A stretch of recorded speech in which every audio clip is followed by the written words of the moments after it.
Que el Señor les bendiga. Estamos contentos nuevamente de poder transmitir en este día el estudio del tabernáculo de Moisés. Un tema sumamente importante para todo cristiano, para todo hijo de Dios que quiere caminar, que quiere aprender, que quiere conocer más a Dios, que quiere avanzar a las cosas que Dios tiene para su vida cristiana y su vida en Cristo.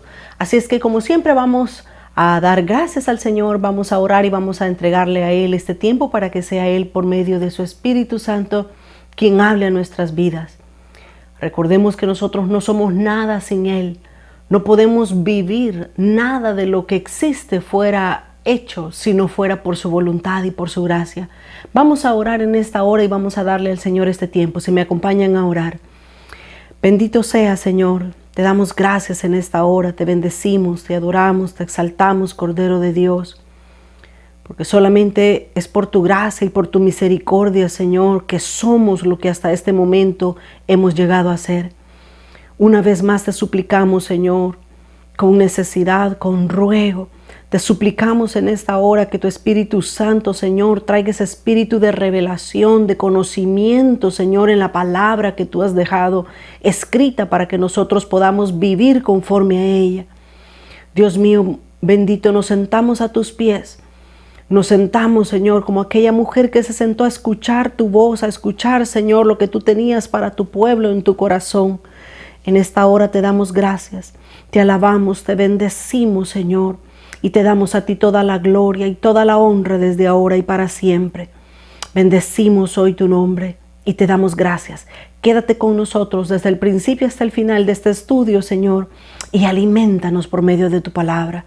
En el nombre de Jesús oramos. Amén, Señor, y amén. Bienvenidos todos, muchas gracias por conectarse a la transmisión de este día. Dios es bueno y el Señor nos permite poder tomar tiempo para poder estudiar su palabra, abrir su palabra y poder estudiar lo que Él ha dejado ya escrito. Nosotros solamente estamos leyéndolo y extrayendo todas esas verdades hermosas que el Señor ha dejado escritas en su palabra. Estamos estudiando el tabernáculo de Moisés, esta es nuestra clase número 8. Hemos estado hablando acerca del atrio, de las paredes que había en el atrio, de los muebles que habían en el atrio. Estas semanas pasadas hemos estado hablando acerca de la cobertura, las 4 coberturas que había como un techo en lo que era el tabernáculo de Moisés. Hablamos la semana pasada también de la cortina o de la puerta del tabernáculo que tenía los 5 columnas que sostenían esta cortina para poder entrar. Yo siempre recalco, y una vez más lo voy a hacer nuevamente, nosotros tenemos que estar claros, seguros y entendidos. El tabernáculo se puede dividir en 3 partes, el atrio, el lugar santo y el lugar santísimo. Y cada una de estas 3 partes del tabernáculo nos está mostrando, nos está hablando de los niveles de madurez espiritual que Dios quiere que nosotros como sus hijos alcancemos. Así es que estos 3 niveles son bien importantes que nosotros los tengamos de memoria en nuestra mente, que nosotros podamos dominarlos para saber en qué etapa vamos de nuestra vida cristiana. Para esto nosotros leímos la escritura, lo que dice Primera de Juan capítulo 2, versículo 12 hasta el 14, 13, 14. Ahí nos dice la escritura los 3 niveles de madurez espiritual. Vuelvo una vez más a recordar, en el atrio, todo israelita, cualquiera del pueblo de Israel que deseaba ofrecer un sacrificio a Dios, podía tener la oportunidad de entrar al atrio. En el atrio cualquier persona, por decirlo de esa manera, cualquier persona podía entrar al atrio, pero al lugar santo el pueblo de Israel no podía entrar ahí. Y la única persona que estaba apta, permitida por Dios para entrar al lugar santo, era el sacerdote. Aquí adentro, en el lugar santo, el sacerdote, ahora lo vamos a estudiar, ponía la mesa de los panes de la proposición, ponía el incienso, ponía el fuego, el aceite en el candelero de oro. Solamente el sacerdote podía llegar al lugar santo. pero estaba la última parte del tabernáculo de Moisés, que era el lugar santísimo. Y en el lugar santísimo los sacerdotes no podían entrar. Solo note por favor la diferencia. Y esto no es porque en Dios haya preferencia, es que Dios nos quiere mostrar que Él tiene un camino más excelente, como decía el apóstol Pablo en sus epístolas a la iglesia. El Señor nos quiere mostrar un camino más excelente. El Señor nos quiere mostrar que hay un punto de inicio, pero hay una meta a la que Él quiere llevarnos. La meta no es entrar al atrio.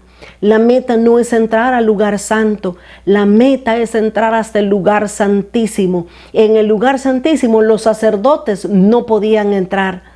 Únicamente el sumo sacerdote era la única persona aceptada por Dios para entrar en el lugar santísimo. Y no podía entrar, el sumo sacerdote no podía entrar el día o la hora que él quería.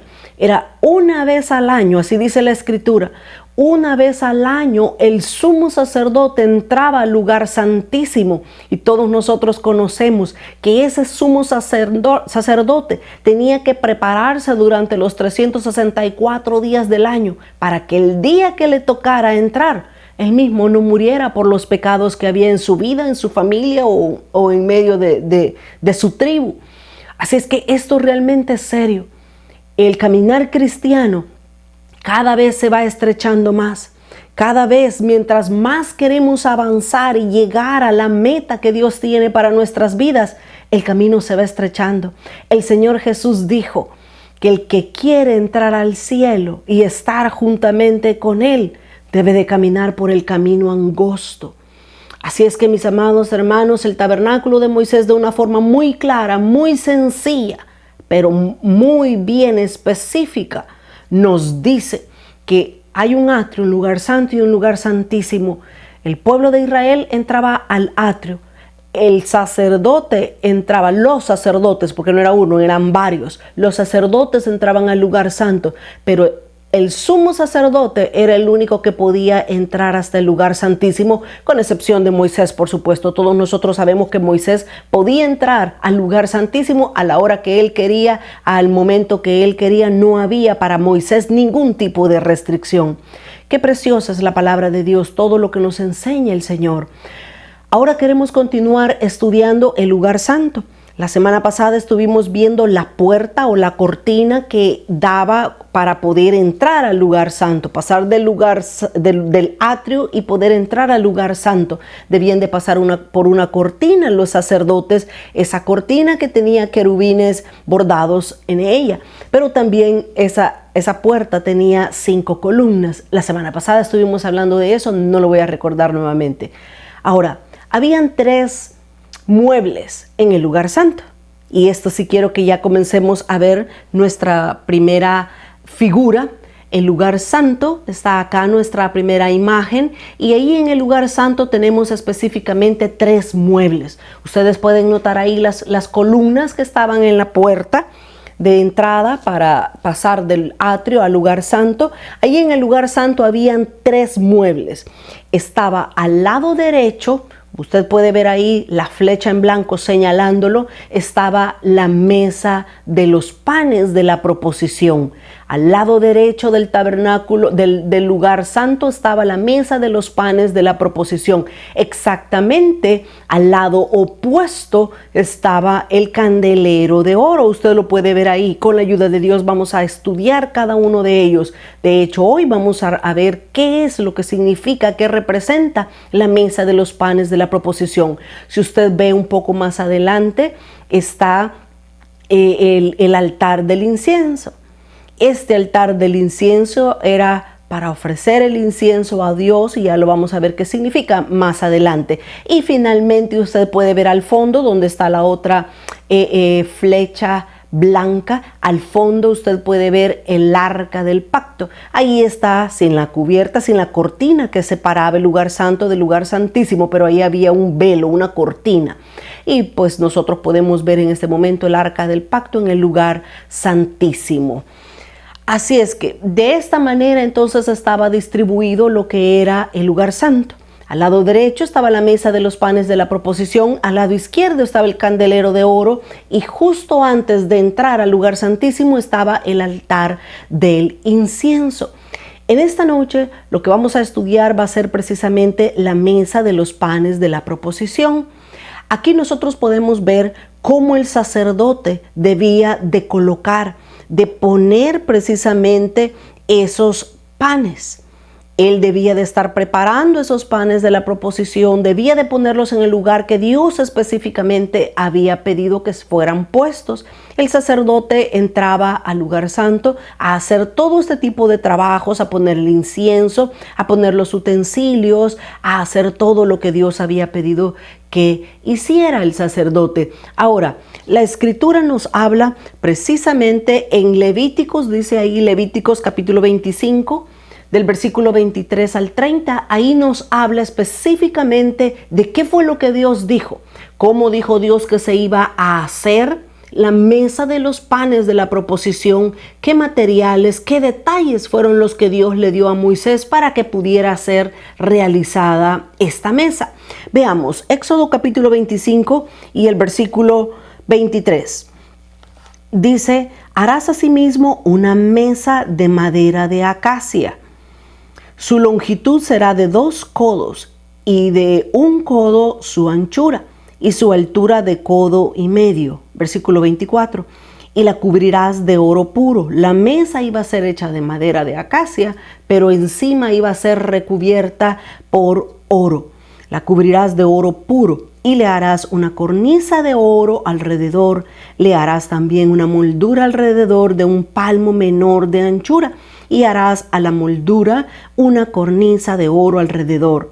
Y le harás 4 anillos de oro, los cuales pondrás en las 4 esquinas que corresponden a sus 4 patas. Mire qué detalles lo que da el Señor. Dice, los anillos estarán debajo de la moldura para lugares de las barras para llevar la mesa. Harás las barras de madera de acacia y las cubrirás de oro. Y con ellas será llevada la mesa. Harás también sus platos, sus cucharas, sus cubiertas y sus tazones con que se libará. De oro fino los harás. Y versículo 30 dice, y pondrás sobre la mesa del pan de la proposición delante de mí continuamente.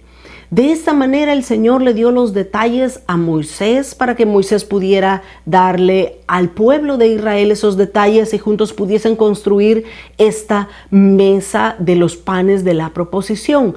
Ahora, veamos por favor las medidas.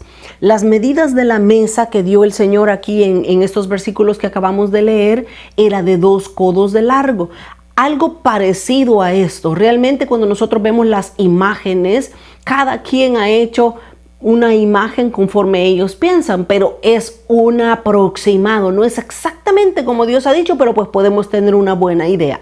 Las medidas de la mesa: tenía 2 codos de largo, 1 codo de ancho, 1,5 codos de alto, y dice también la escritura que esta mesa iba a tener 12 panes y también iba a tener incienso. Mire qué interesante. Qué interesante estos detalles. Ahora, las medidas, no quiero meterme mucho en ello porque pues el número 2 ya sabemos que nos habla de testimonio, el número 1 nos habla de universalidad, de un solo objetivo, ¿verdad?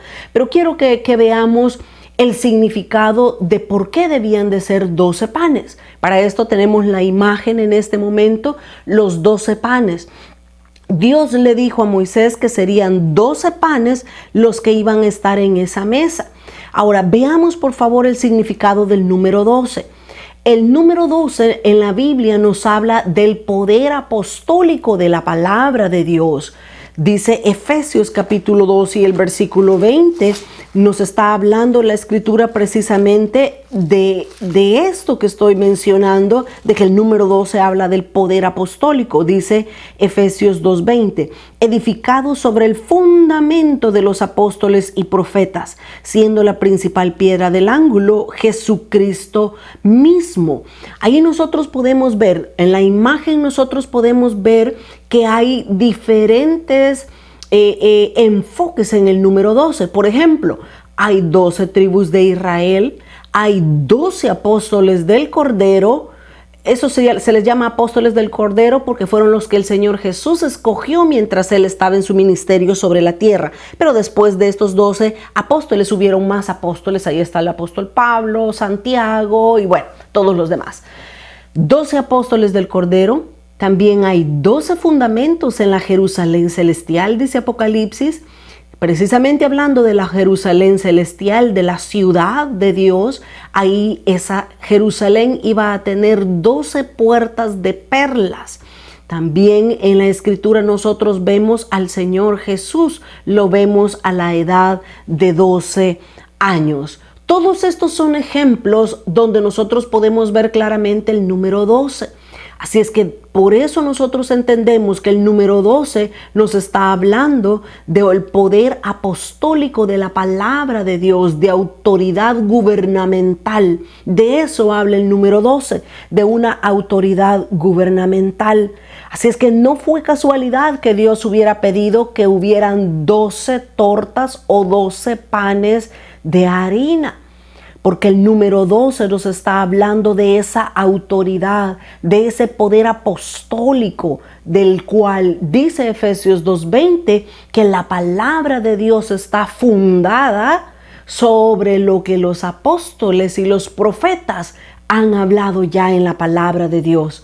Así es que es importante cada detalle porque Dios no dejó escapar ninguno de esos detalles cuando le pidió a Moisés que los elaborara de esa manera. De eso entonces nos está hablando el número 12, del poder apostólico.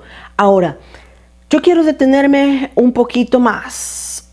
Quiero hablar acerca de los panes de la proposición. Ya vimos que eran 12. Pero yo quiero que veamos lo que nos dice la Escritura en Levíticos capítulo 24, porque aquí nosotros podemos entender otros aspectos que el Señor quiere hablar a nosotros para que nosotros estemos conscientes de por qué, de la razón por la cual Dios quiso que hubieran 12 panes en el tabernáculo de Moisés. Recordemos, estamos estudiando el tabernáculo de Moisés, pero estamos extrayendo cada verdad para entender qué es lo que Dios quiere decirnos a nosotros ahora en día. Levíticos capítulo 24, del versículo 5 hasta el versículo 9. Levíticos 24:5 dice: y tomarás flor de harina y cocerás de ella 12 tortas. Oiga, allá el Señor dio las medidas de la mesa, el tamaño de la mesa, pero ahora aquí en Levíticos 24:5 el Señor está dando algo más específico, algo más detallado con respecto a los panes de la proposición que estaban sobre esa mesa. Dice entonces, las tortas debían de hacerse de flor de harina. Y dice que se iban a cocer y se iban a elaborar, a hacer 12 tortas. Cada torta será de 2 décimas de efa. 2 décimas. Versículo 6. Y las pondrás en 2 hileras, 6 en cada hilera, sobre la mesa limpia delante de Jehová. Pondrás también sobre cada hilera incienso puro, y será para el pan como perfume, ofrenda encendida a Jehová. Cada día de reposo lo pondrá continuamente en orden delante de Jehová en nombre de los hijos de Israel, y será pacto perpetuo. Y el versículo 9 dice: y será de Aarón. Esas tortas, ese pan que iba a estar en la mesa de la proposición, dijo el Señor, ese pan será de Aarón y de sus hijos. ¿Quién era Aarón? ¿Quiénes eran los hijos de Aarón? Eran los sacerdotes, era la familia sacerdotal que Dios había escogido para que trabajara en el tabernáculo de Moisés. Así es que Dios dijo específicamente: ese pan, esas tortas será de Aarón y de sus hijos, los cuales lo comerán en el lugar santo, porque es cosa muy santa para él, de las ofrendas encendidas a Jehová, por derecho perpetuo.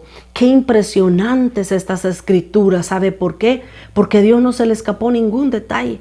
A nosotros como seres humanos de repente se nos va el avión, como decimos, y olvidamos ciertas cosas. No hicimos esto, no le pusimos esto. A mí me pasa muchas veces cuando estoy cocinando y dice, ay, se me olvidó ponerle ajo, ay, no le eché cebolla, ay, no le eché sal a la comida. Se nos olvidan las cosas, pero a Dios no se le olvida nada de los detalles que Él pidió, de la manera como se debía de hacer en el tabernáculo de Moisés. Ahora, veamos. Quiero que veamos otra imagen. Acá tenemos los panes de la proposición. ¿De qué nos están hablando los panes de la proposición? Los panes nos están hablando de la palabra de Dios y de tener comunión con Él. De eso nos están hablando los panes de la proposición. ¿De qué nos hablan? Nos hablan de tener comunión con Dios, pero también nos hablan de la palabra de Dios. Dice Juan capítulo 6 y el versículo 35. Jesús les dijo, yo soy el pan de vida, el que a mí viene nunca tendrá hambre y el que en mí cree no tendrá sed jamás. Usted puede ver entonces que el pan en primer lugar nos está hablando de la palabra de Dios y de tener comunión con Cristo. Pero también ahí mencionábamos en Levíticos 24, estábamos hablando que había incienso y ese incienso debía de ponerse o rociarse sobre cada una de las hileras de los panes que estaban en esa mesa. Ahora, ¿de qué nos está hablando el incienso?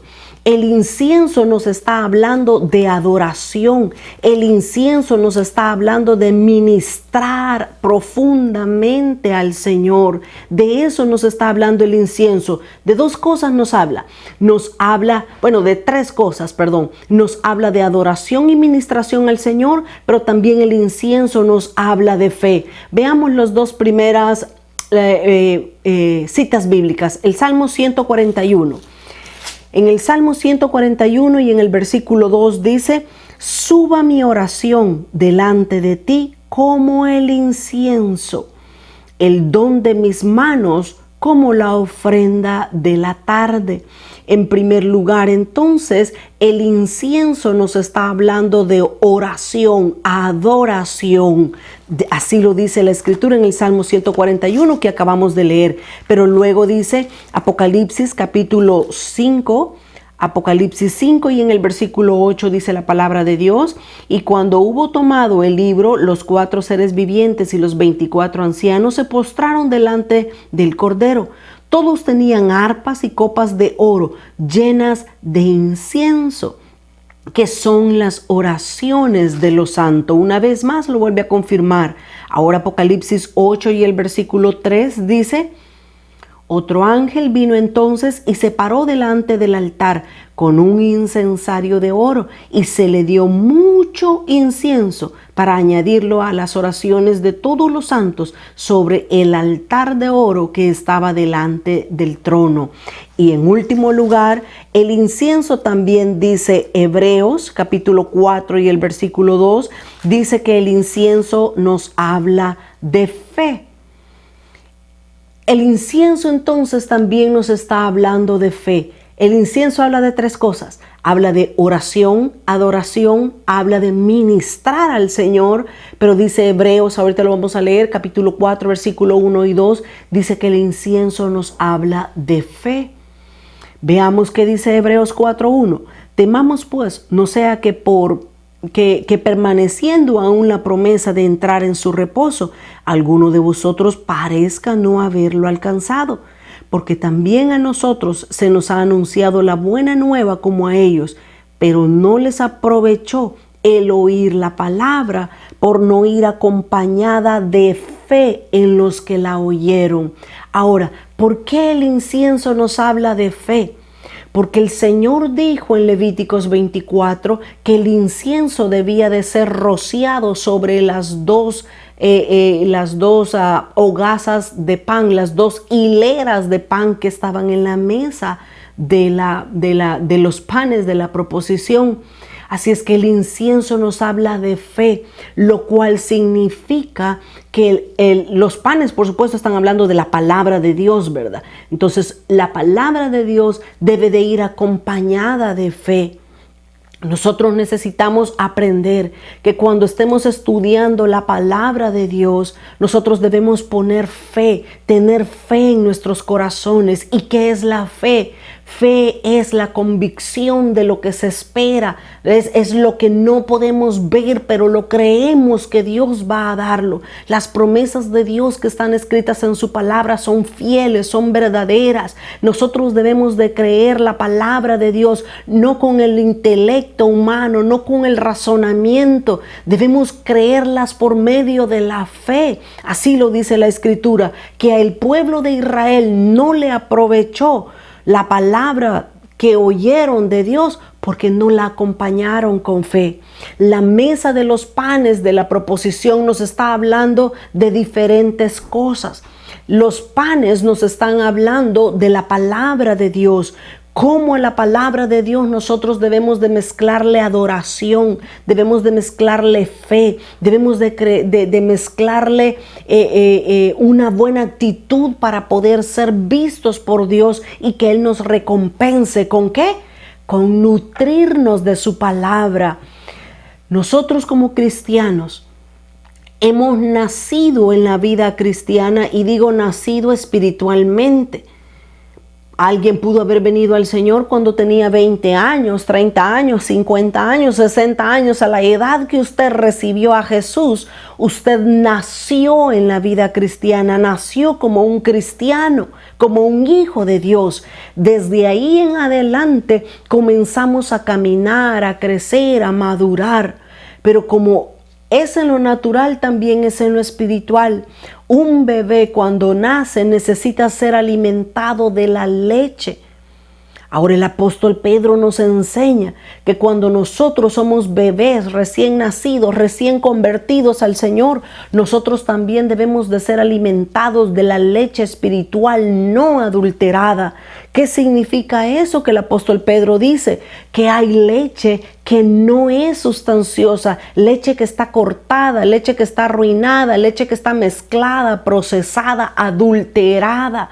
Debemos de tener cuidado, debemos de pedirle al Señor que nos dé discernimiento para saber quién está hablando una doctrina sana, una doctrina correcta, y con toda confianza podemos oír ese tipo de ministerios para poder ser alimentados. La mesa de los panes de la proposición entonces nos está hablando, los panes nos hablan de la palabra de Dios, el incienso nos habla de la fe que nosotros debemos de mezclar, debemos de ponerla. Pero si se recuerda cuando leímos ahí en Levíticos capítulo 24, también nos daba una clave el Señor, y decía en Levíticos 24 y el versículo 6 que las tortas de pan, las tortas hechas de harina debían de ser puestas sobre la mesa limpia delante de Jehová. Y eso, una vez más, mis amados hermanos, nos está hablando que nosotros necesitamos buscar esa palabra que no está adulterada. Miren, realmente no hay nada que inventar. No hay nada que ponerse, ay, ¿eso qué significa? Yo no sé. No, es que la Biblia se explica con la Biblia misma. Si usted se fija, cuando nosotros damos una interpretación de lo que eso significa, debemos de tener un versículo que nos esté diciendo lo mismo. Por ejemplo, acabamos de estar viendo qué significa el número 12. Hay una numerología bíblica que se estudia, lo cual no es muy necesario pues saberla ni aprenderla, pero es bueno porque nos ayuda, nos da principios importantes. El punto es, el Señor en toda la palabra tiene números escritos porque nos está dando un mensaje. El número 12, como lo dijimos, que habían 12 tortas de pan en la mesa. El número 12 nos habla del poder apostólico. Entonces vemos que hay 12 tribus, hay 12 apóstoles. El Señor Jesús fue visto por primera vez a los 12 años, después que era un bebé. Luego estamos viendo que hay 12 fundamentos en la Jerusalén celestial, que hay 12 puertas que son de perla también en la Jerusalén celestial. Entonces vemos cómo la palabra de Dios se explica con la palabra misma. Así es que nosotros debemos de buscar, desear esa leche espiritual no adulterada. Yo siempre insisto, y precisamente por eso es que nos tomamos el tiempo para hacer estudios bíblicos. Ustedes pueden checar el canal de YouTube y ustedes pueden ver ahí cómo hay diferentes estudios donde abrimos la palabra de Dios, tratamos de interpretar la palabra de Dios. Pero por supuesto que no somos los únicos. Hay muchos ministerios más que el Señor ha levantado, ha permitido, con doctrina sana, con doctrina pura. No tanto leche, ya carne. Pero para los que han crecido, los que han madurado, poder obtener este tipo de alimento que es necesario. Si nosotros lo notamos, aquí dice la palabra de Dios en Levíticos 24 que leímos, el Señor decía que los panes iban a estar en esa mesa en el lugar santo para que Aarón y sus hijos, para que los sacerdotes pudieran comer esos panes. Mire qué increíble lo que Dios quería. Ahora, notemos por favor algo sumamente interesante. Estoy en Levíticos 24 y en el versículo 8. Dice, cada día de reposo, cada sábado, cada día de reposo, iba a poner el pan. O sea, cada día sábado el pan iba a ser nuevo. Entonces, ¿qué significa eso? Lo que eso significa es que Aarón y sus hijos, los sacerdotes, iban a estar comiendo durante 5 días. 5 días iban a estar comiendo de esos 12 panes que estaban ahí. Y ahí hay otra verdad importante que nosotros necesitamos entender y aprender de Dios. ¿Sabe por qué? Porque muchas veces nosotros tenemos, bueno, allá en mi país dicen comemos ansias. Y lo que eso significa es que estamos buscando algo nuevo, que alguien me cuente una doctrina nueva, que alguien me diga algo nuevo de la Biblia. Y eso hasta cierto punto no es correcto ni es necesario. Es más, el enemigo puede tomar ventaja y comenzamos a tener esa comezón de oír cosas que quizás Dios no nos quiere revelar a nosotros. Pero el punto es que el sacerdote por 5 días debía de estar comiendo ese pan que estaba en la mesa de los panes de la proposición por 5 días. Pero cada día de reposo, cada 6º día, iba a ser puesto un pan nuevo. Lo que eso significa es que Dios en su palabra tiene cosas que no son tan nuevas, precisamente como el tabernáculo de Moisés. El tabernáculo de Moisés está en el Antiguo Testamento y hay muchos cristianos que lastimosamente creen que el Antiguo Testamento, ese no es para nosotros, ese es para Israel. Además, no lo entiendo. No sé, yo ya no voy a pasar por un desierto como Israel, yo ya no voy a comer maná, yo ya no voy a ir a una tierra prometida. Es que todo eso tenemos que entenderlo perfectamente. El Antiguo Testamento es un reflejo del Nuevo Testamento. Por eso es que se le llama Antiguo Testamento, porque ese es el pan añejo. El pan de 5 días que estaba en la mesa de los panes, el cual debemos nosotros de estar comiéndolo constantemente. Fíjese, aprendamos esto. No podemos comer lo nuevo si lo viejo no nos gusta y nos aburre. Eso no puede ser así. Si nosotros queremos conocer las cosas celestiales y eternas, debemos de conocer precisamente el tabernáculo de Moisés. ¿Sabe por qué? Porque la palabra de Dios le dijo a Moisés, haz estas cosas, describe estas cosas, detállalo, déjalo guardado, escrito, porque esto es figura del tabernáculo celestial. Y así dice el Apocalipsis también, que en el cielo hay un tabernáculo también. Pero ese tabernáculo no es nada más y nada menos que el reflejo del primer tabernáculo, el tabernáculo de Moisés. ¿Cómo queremos entender cosas celestiales si ni siquiera conocemos las cosas antiguas? La palabra de Dios está llena de muchos consejos que a nosotros nos ayudan a que nosotros debamos ver las cosas antiguas. No despreciemos nada de la palabra de Dios. Quiero leer unas escrituras. Jeremías capítulo 6 y el versículo 16. Jeremías 6:16 dice la palabra del Señor. Así dijo Jehová: paraos en los caminos y mirad y preguntad por las sendas antiguas. Oiga lo que está el Señor hablándole al pueblo de Israel. Aquí Dios no le está profetizando por medio de Jeremías: Israel, serás de bendición, Israel, vas a ser cabeza, no cola, Israel, tú eres hijo de Dios y tienes que tener grandes riquezas. Dios no le está profetizando eso a Israel. Dios le está diciendo: párense, deténganse, dejen de caminar como que son hormigas locas, deténganse, mediten, piensen. Dice: paraos en los caminos y mirad. Dice: pregunten, comiencen a buscar como que si algo se les ha perdido. Miren, pregunten. ¿Pero por qué? Fíjese, dice: pregunten por la senda antigua. Los panes de la proposición iban a estar ahí por 5 días. Aarón y sus hijos, los sacerdotes, iban a comer ese pan viejo, por decirlo de esa manera. Por 5 días iban a estar comiendo de ese pan. Cada día de reposo se iba a poner pan fresco, pero mientras tanto los sacerdotes debían de comer. Ahora, ¿alguien comía en el atrio? Ahí no comía nadie, ningún israelita, ningún sacerdote, nadie estaba comiendo. Había sangre, había pedazos de carne quemándose, huesos y todo eso. Si nosotros queremos estudiar, si nosotros queremos comer la palabra de Dios, debemos de pasar del atrio, debemos ir al lugar santo, debemos pasar a la mesa de los panes de la proposición para poder ser aptos para comer la palabra de Dios. Pero terminemos este punto. El Señor le dice entonces al pueblo de Israel por medio de Jeremías, les dice: paraos en los caminos y mirad, preguntad por las sendas antiguas, la cual sea el buen camino, y andad por él, y hallaréis descanso para vuestras almas. Ahora hay mucha gente con deseo, muchos cristianos con ganas de que se les hable algo nuevo, algo bonito. No, a mí no me venga a hablar del Antiguo Testamento, que eso es aburrido. No, necesitamos pararnos y preguntar por la senda antigua.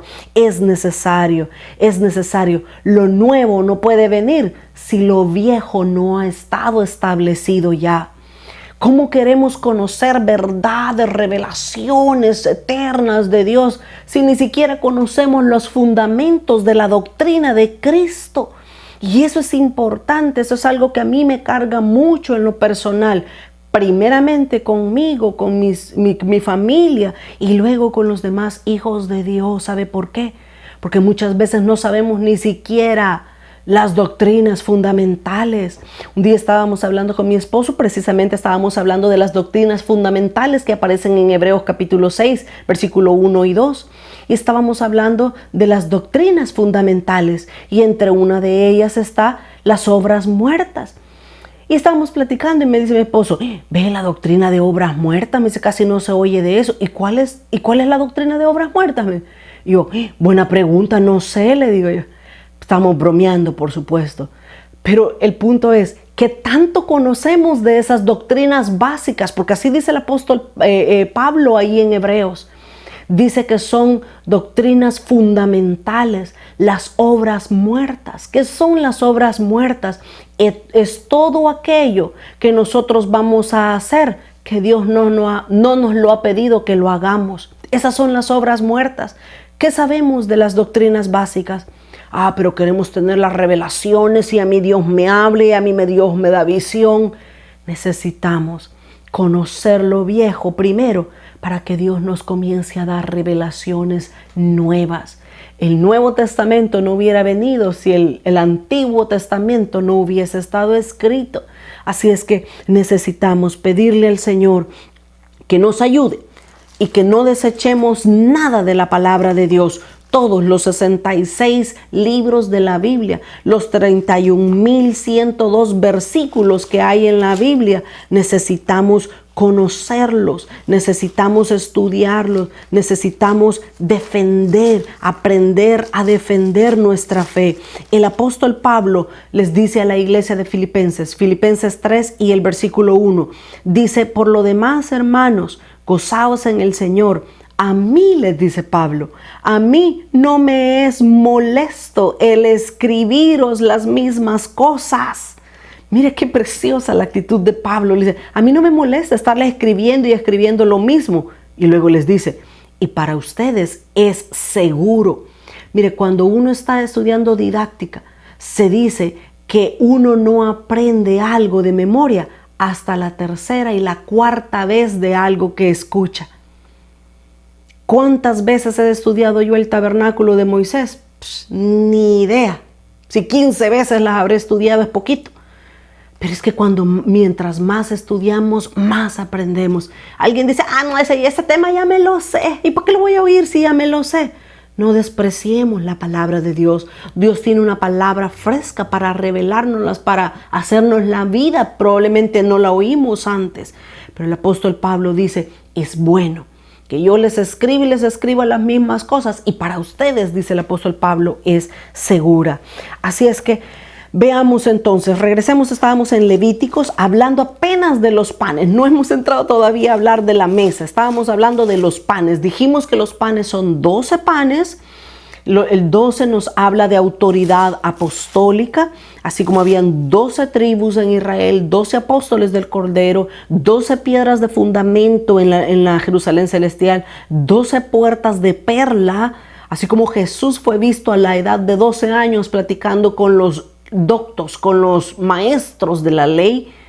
Todo eso nos muestra que el número 12 habla de poder gubernamental, de autoridad apostólica.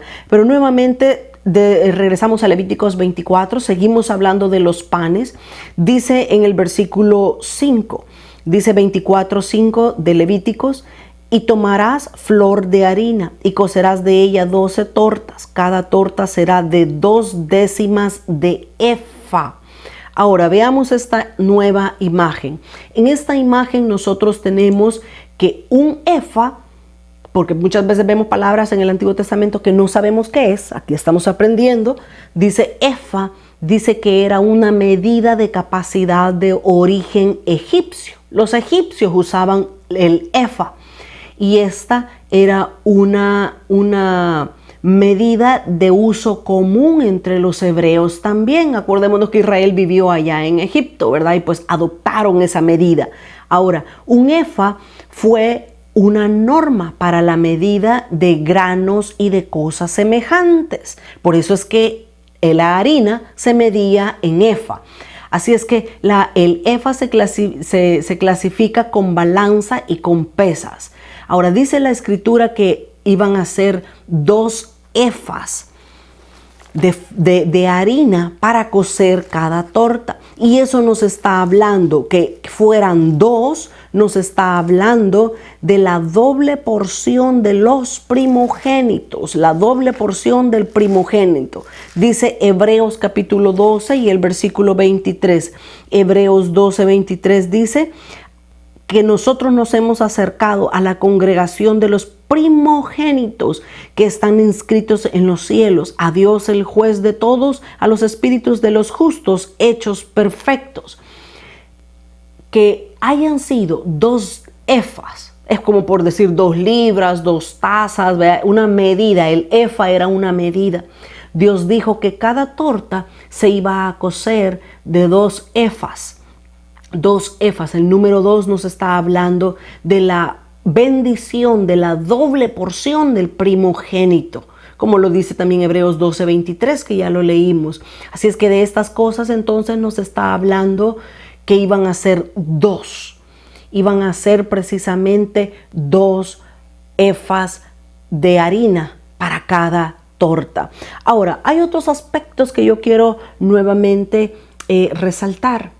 El Señor dijo en su palabra que iban a ser 2 hileras. En la mesa de los panes de la proposición iban a haber 2 hileras, una al lado derecho y otra al lado izquierda, con 6 panes cada hilera. ¿Por qué hay esa división? Era 6 panes aquí, 6 panes aquí. Si nosotros los unimos, no los sumamos, unimos 6 y 6 nos da 66. Desde ahí el Señor estaba hablando, desde la mesa de los panes de la proposición, el Señor estaba hablando que iban a haber 66 libros en la Biblia. Con la ayuda del Dios, cuando lleguemos a estudiar el candelero, vamos a ver lo impresionantemente exacto que son los números en el candelero y cómo Dios nos está hablando por medio de él. Pero no estamos hablando del candelero, estamos hablando de la mesa de los panes de la proposición. 6 panes a este lado y 6 panes a otro lado. ¿Por qué esa división? El número 6 lo unimos, nos da 66 libros de la Biblia. Pero también había una razón más.